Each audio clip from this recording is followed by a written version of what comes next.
Let's talk about the one thing that separates great general contractors from the ones who cause weeks, sometimes months of delays.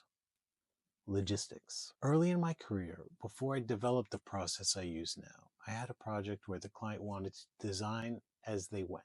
It sounded smart and nimble, but I learned the hard way that "we'll pick it later" is a recipe for chaos. Why?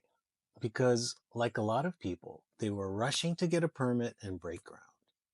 They underestimated how much time and thought it takes to get all the finishes and fixtures right. To them, that felt like decor, something you can figure out later. But the reality is, those decisions affect how the house is built. And sometimes decor can take even longer than fixtures. So in this case, the client wanted to pick out tiles, doors, plumbing fixtures after framing was all done. But here's what had to happen first. We had to integrate those choices into the actual design, get their approval, place the orders, wait for everything to be made and shipped, and then wait for the trades to come back, since they already moved on to other jobs. And the GC on that job, not great. He wasn't pushing anything forward, no urgency, no follow-up, just reacting. So the whole job hit a standstill, all because we didn't front load those decisions. And this was with a GC. So what separates the best? It's not just experience, it's how they run the job.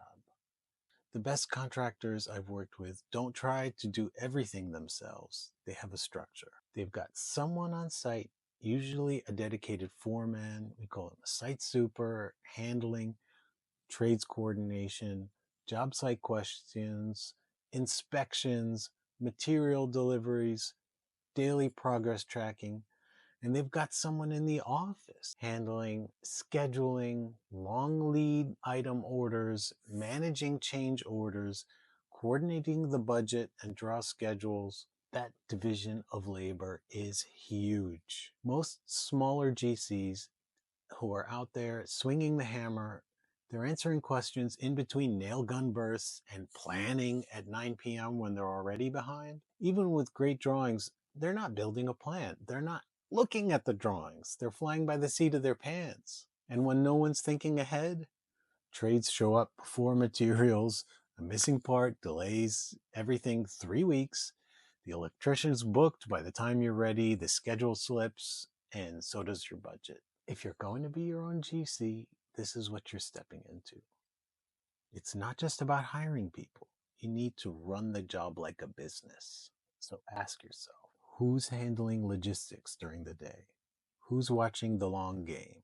Who's holding the calendar together?